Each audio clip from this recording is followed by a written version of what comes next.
Dear students, good afternoon. Myself, Dr. Ashish Garg, Associate Professor in Chemistry, SEET, R.N. Ruia, Government College, Ramgarh Shekhawati, district Sikar, Rajasthan. बच्चों, BSc part third में first paper inorganic chemistry, अकार्बनिक रसायन, हमने topic start किया हुआ है bio inorganic chemistry. और मैंने आपको अब तक बताया कि किस तरह से इनऑर्गेनिक एलिमेंट्स हमारी बायोलॉजिकल प्रोसेस के अंदर, वो चाहे प्लांट्स में हो चाहे एनिमल्स में हो, एक बहुत ही महत्वपूर्ण रोल अदा करते हैं और इनके बिना जीवन संभव नहीं है। मैंने बच्चों आपको पार्ट फोर्थ के अंदर हीमोग्लोबिन के एंड मायोग्लोबिन के दोनों के फंक्शनिंग के बारे में मैंने बताया था। और इस पार्ट के अंदर हम किस तरह से हीमोग्लोबिन में दो पार्ट हैं, एक हीम पार्ट है HAEM, हीम पार्ट है, that is the iron part, and the second one is the globin part, is the protein part. तो इनका जो कॉम्बिनेशन है वो किस तरह से ऑक्सीजन को ट्रैप करता है और उसके बाद ऑक्सीजन को ट्रांसपोर्ट करता है, और किस तरह से ऑक्सीजन मसल्स में या हमारी शरीर की विभिन्न कोशिकाओं में पहुंचकर वहां पर ये ऑक्सीजन और हीमोग्लोबिन की बॉन्डिंग टूटती है, और उसके बाद जो कोशिकाओं में कार्बन डाइऑक्साइड रिलीज होती है। बच्चों, मैंने पीएच का जिक्र किया था कि किस तरह से पीएच में परिवर्तन होता है ड्यू टू कार्बन डाइऑक्साइड, और उस पीएच की वजह से हीमोग्लोबिन और ऑक्सीजन की बॉन्डिंग ब्रेक होती है पार्ट फोर्थ के अंदर, राइट। तो बच्चों, हमने देखा कि किस तरह से हीमोग्लोबिन लंग्स या गिल्स बच्चों in the Pisces, aquatic animals जैसे फिश, उसमें गिल्स होते हैं ऑक्सीजन ट्रैप करने के लिए, और मैमल्स में लंग्स, जो हम ह्यूमन बीइंग्स हैं उनमें लंग्स का रोल होता है ऑक्सीजन ट्रैप करने के लिए। तो बच्चों, हमने देखा कि किस तरह से हीमोग्लोबिन ऑक्सीजन का ट्रांसपोर्ट करता है और मायोग्लोबिन उस ऑक्सीजन को स्टोर करता है जब तक कि सेल में रेस्पिरेशन होता है और जरूरत के हिसाब से ऑक्सीजन को रिलीज करता है। बच्चों देखिए, यहां पर इस पार्ट के अंदर हम देखेंगे कि ये मैंने पार्ट 4 का कंटिन्यू यहां पर किया है, राइट। वहां पर थोड़ा स्पेस की कमी थी। बच्चों, यहां पर हीमोग्लोबिन एंड मायोग्लोबिन, इन दोनों में हीम, बच्चों haem is the iron part, ये होता है iron second in the ferrous state. तो Fe सेकंड के स्थायित्व का कारण अणु के ग्लोबिन प्रोटीन पार्ट का भाग है। बच्चों देखिए, यहां पर हीमोग्लोबिन में जो इसकी स्टेबिलिटी होती है, दैट इज द, यानी एक दूसरे के दोनों कॉम्प्लीमेंट्री, पूरक हैं। यहां पर आयरन की जो स्टेबिलिटी है Fe सेकंड की, इसकी स्टेबिलिटी होती है globin part, that is the protein part of the haemoglobin, जो कि हीम के चारों ओर जंजीर की तरह लिपटा होता है, आयरन के चारों तरफ। बच्चों, यहां पर लाइक दिस, इस तरह का स्ट्रक्चर होता है। This is the globin part and this is the haem part. मैंने इसको अलग अलग बनाया है और यहां पर इसको मैंने स्ट्रक्चर वे में, मैं अभी आपको इसको एक्सप्लेन करता हूं, जिससे O2 व H2O की आयरन तक पहुंच कम हो जाती है। अब बच्चों देखिए, यहां पर क्या हो रहा है, हीमोग्लोबिन ऑक्सीजन को ट्रैप कर रहा है, ऑक्सी हीमोग्लोबिन बना रहा है, लेकिन साथ में यहां पर जो इसका प्रोटीन पार्ट होता है, वो प्रोटीन पार्ट ऑक्सीजन को आयरन तक पहुंचने भी नहीं देता, वाटर एंड आयरन को। अब देखिए, हम आगे देखते हैं कि यहां पर त्रिविम विन्यास, इसका जो बच्चों यहां पर, इसका हम कहेंगे इसको स्टीरियो, 3 डायमेंशनल जो स्ट्रक्चर होता है, this is the steric configuration, ये बाधा, this is the steric hindrance होना चाहिए, त्रिविम विन्यास बाधा, बिल्कुल सही है। This is the steric hindrance, it's not related with 3 dimensional structure. बच्चों, यहां पर त्रिविम विन्यास बाधा, स्टीरिक हिंड्रेंस, वो स्टीरिक हिंड्रेंस किसका होता है, इस पार्ट का। बच्चों ये जो इसका ये पार्ट होता है, this is the part is the globin part. मैंने पार्ट 4 के अंदर आपको बताया था कि किस तरह से पोरफायरिन में 4 पिरोल रिंग्स आपस में जुड़ी हुई होती हैं और पोरफायरिन रिंग का फॉर्मेशन होता है, और इन पोरफायरिन रिंग के अंदर आयरन बीच में किस तरह से कोऑर्डिनेट बॉन्ड बना करके होता है, that is the haem part, right. ये मैंने बच्चों देखिए आपको पार्ट 4 में और पार्ट 3 में दोनों के अंदर मैंने हीमोग्लोबिन के स्ट्रक्चर बना करके समझाया है।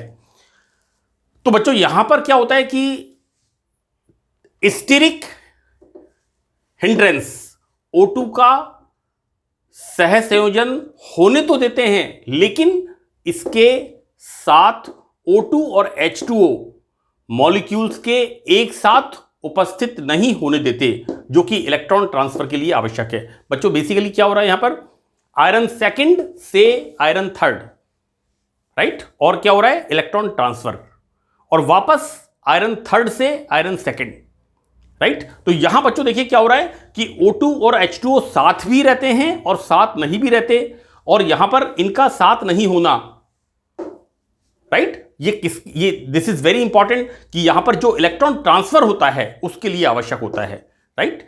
कहने का मतलब यहां पर यह हुआ है कि यहां पर किस तरह से हीमोग्लोबिन ऑक्सी हीमोग्लोबिन फॉर्म करके थ्रू ब्लड हमारी बॉडी में ईच एंड एवरी सेल तक पहुंचाता है, ट्रांसपोर्ट करता है, और वहां पर किस तरह से ग्लोबिन पार्ट का इंपॉर्टेंट रोल होता है, जो कि आयरन से इलेक्ट्रॉन ट्रांसफर तो होता है, लेकिन यहां पर O2 और H2O इन दोनों की रिएक्शन को रोकता है, राइट।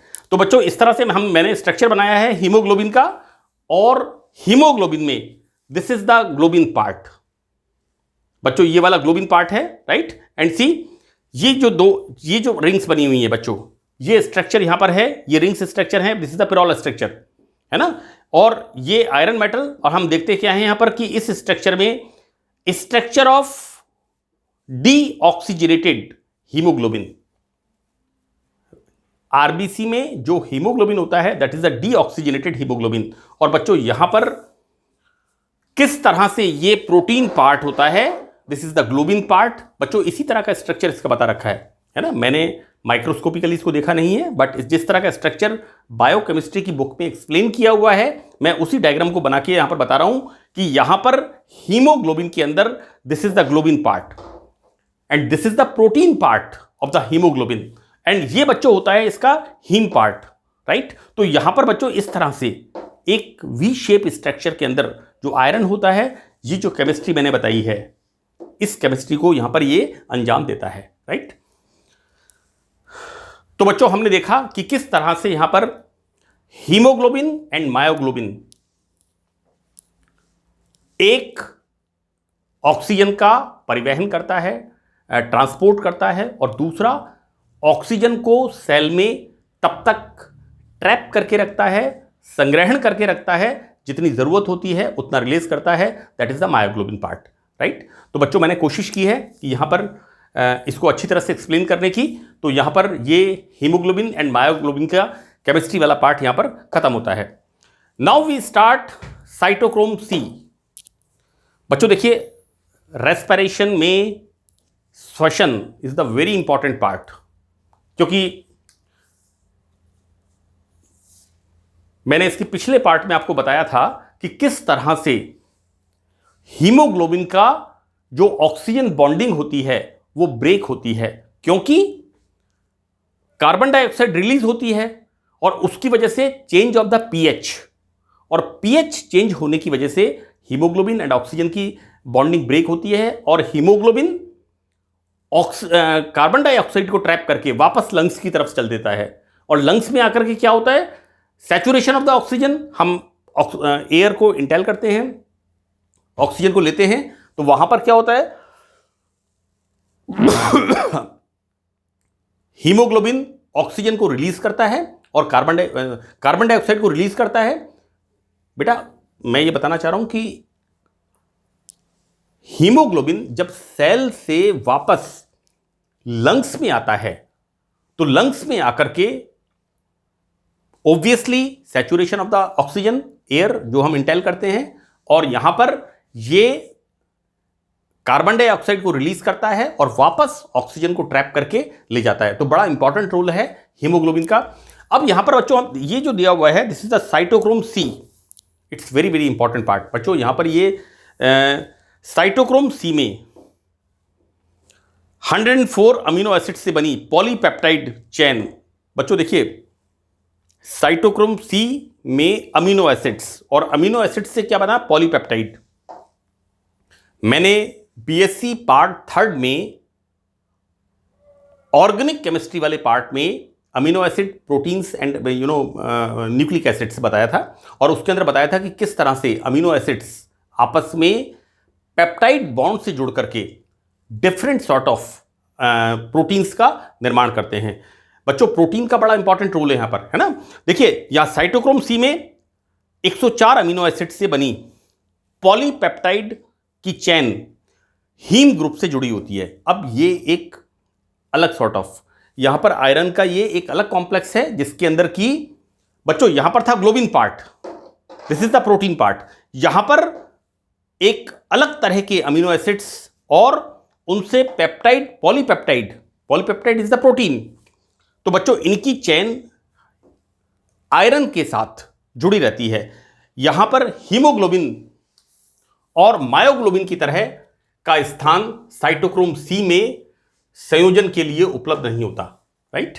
देखो बेटा ऐसा है कि हम यहां पर यह कहना चाह रहे हैं कि यहां पर जिस तरह से हीमोग्लोबिन और मायोग्लोबिन में ऑक्सीजन को यह पकड़ता है, उस तरह का कोऑर्डिनेशन या उस तरह की बॉन्डिंग या उस तरह की ट्रैपिंग साइटोक्रोम सी सिस्टम में नहीं होती है। अतः साइटोक्रोम सी इनडायरेक्ट मेथड द्वारा इलेक्ट्रॉन ट्रांसफर की क्रिया करता है, राइट। हमने यहां पर क्या देखा कि सेकंड से थर्ड, थर्ड से सेकंड, और यहां पर इलेक्ट्रॉन का ट्रांसफर होता है और ऑक्सीजन की शिफ्टिंग होती है, कार्बन डाइऑक्साइड की ट्रैपिंग होती है, और कार्बन डाइऑक्साइड को वापस यहां पर हीमोग्लोबिन सेल से लेकर के हमारे लंग्स के अंदर छोड़ता है, और वापस हम ऑक्सीजन को पकड़ के हीमोग्लोबिन फॉर्म करता है। लेकिन यहां पर इस तरह का प्रोसेस साइटोक्रोम सी सिस्टम में नहीं होता।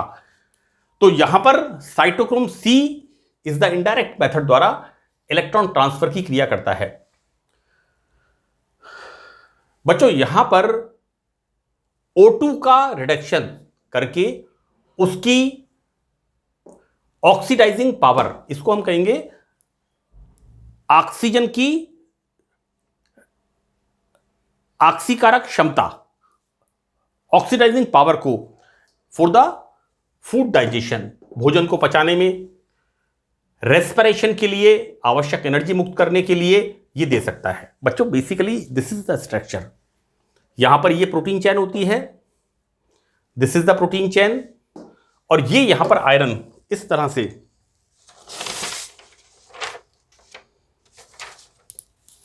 इसमें ये वाला बॉन्ड कोऑर्डिनेट बॉन्ड होता है, this is the coordinate bond.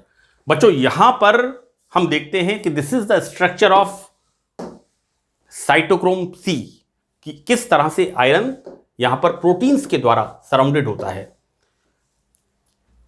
मेरी आपसे एक गुजारिश है बच्चों, देखिए रिक्वेस्ट है कि इस स्ट्रक्चर को आप अच्छी तरह से याद कर लें, क्योंकि यहां पर ये सारे के सारे क्या हैं, दीज ऑल हेटेरोसाइक्लिक स्ट्रक्चर्स। यहां पर बच्चों देखिए ये प्रोटीन चेन के बीच में इस तरह से यहां पर आयरन ट्रैप होता है, and this is the structure of cytochrome C. बच्चों आगे हम इसमें देखते हैं कि biological role of alkali metal ions. इसको मैं पार्ट 6 में कंटिन्यू करूंगा। मैंने यहां पर एल्कली मेटल्स, बच्चों एल्कली मेटल्स हैं LiNaKRbCsFr, what ever it is, this is the first group elements in the periodic table.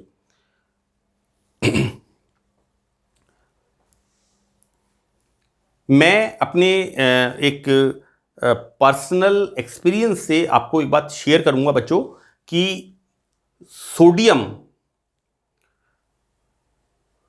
का बड़ा इंपॉर्टेंट, पोटेशियम एंड सोडियम का बड़ा इंपॉर्टेंट रोल है हमारे हार्ट की फंक्शनिंग में। सोडियम की थोड़ी सी भी मात्रा ज्यादा is very dangerous, it's poisonous. इसी तरह से आयरन की थोड़ा सा भी excessive quantity is dangerous for the health, it's like poison, right. लेकिन इसको ये these are the essential element for the body, sodium and potassium both both. मैं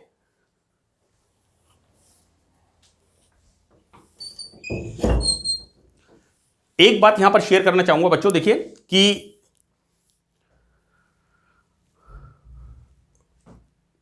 जनरली डॉक्टर्स कार्डियक बीट्स होती हैं, उनको बैलेंस करने के लिए पोटेशियम के लिए specially they put banana, they use कि 2 केले खिला दो पेशेंट को। और sodium metal is very important, बहुत इंपॉर्टेंट इसका रोल है बच्चों मसल्स के फंक्शनिंग के अंदर, है ना। जिसे कहते हैं कई बार पागलपन के दौरे पड़ने लग जाते हैं, और उसमें सोडियम पोटेशियम बैलेंस सबसे पहले ट्रेस मेटल्स को सबसे पहले चेक करते हैं, calcium, magnesium, sodium and potassium. ये बड़ा इंपॉर्टेंट रोल है बच्चों इसका। तो जैसे हम बात कर रहे हैं कि biological role of alkali metals, है ना, तो मैं आपको बता रहा हूं कि फर्स्ट ग्रुप में सोडियम पोटेशियम दोनों इंपॉर्टेंट है। चलिए हम यहां पर देखते हैं लिथियम, है ना। हम फर्स्ट ग्रुप की जब बात करते हैं तो LiNaKRbCsFr, 7th group, 7th period, है ना। तो वी स्टार्ट फ्रॉम लिथियम। बच्चों यहां पर लिथियम, तो लिथियम कार्बोनेट की बच्चों अगर इसकी हम ओरल खुराक, ओरल डोज अगर देते हैं तो बच्चों ये बहुत ज्यादा, जिसे कहते हैं कि जो वीक हो जाते हैं और जिनमें को पागलपन के दौरे पड़ते हैं, उसके लिए ये एक बड़ा इंपॉर्टेंट मेडिसिन की तरह काम करता है। This is the lithium carbonate, right. दूसरा बच्चों यहां पर कहते हैं कि ब्लड में सोडियम और पोटेशियम इनका संतुलन, and second thing magnesium and calcium, इनके बैलेंस करने में लिथियम का बड़ा इंपॉर्टेंट रोल है, राइट। तो हम कह सकते हैं कि lithium is the complementary metal for to balance these sodium, potassium and calcium, magnesium. बच्चों ये बहुत ही इंपॉर्टेंट है हमारे उसके लिए, मैग्नीशियम, कैल्शियम, सोडियम, पोटेशियम, ये बहुत ही अधिक इंपॉर्टेंट है, राइट। नेक्स्ट अब बच्चों इसमें हम देखते हैं कि एल्कली मेटल्स में सोडियम, राइट। तो सोडियम में बच्चों, सोडियम का जीव की नर्व्स की फंक्शनिंग में महत्वपूर्ण स्थान है। Sodium again a very very important metal. हमारे एक लिमिटेड अमाउंट के अंदर ये हमारे लिए अमृत के समान काम करता है, लेकिन एक्सेस अमाउंट में ये बिल्कुल पॉइजनस हो जाता है। यहां पर बच्चों ये वाइब्रेट, वर्टिब्रेट, बच्चों ये सोडियम वर्टिब्रेट जीवों में ब्लड प्लाज्मा का महत्वपूर्ण भाग है। मैं आपको एक बात बता दूं बच्चों कि एक्सेसिव सोडियम ब्लड प्रेशर को इंक्रीज करता है, राइट, क्योंकि ये is a part of blood plasma. बच्चों मैं नेक्स्ट पार्ट में, पार्ट 6 के अंदर एल्कली मेटल आयंस जो हैं इनके बारे में मैं और डिस्कस करूंगा। तो यहां पर मैं विराम देता हूं। पार्ट 5 बायो इनऑर्गेनिक केमिस्ट्री, मुझे उम्मीद है बच्चों आप सिस्टमेटिकली इन्हें स्टडी करेंगे और आपको मेरे लेक्चर्स अच्छी तरह से समझ में आएंगे। So that's all in this lecture. Thank you.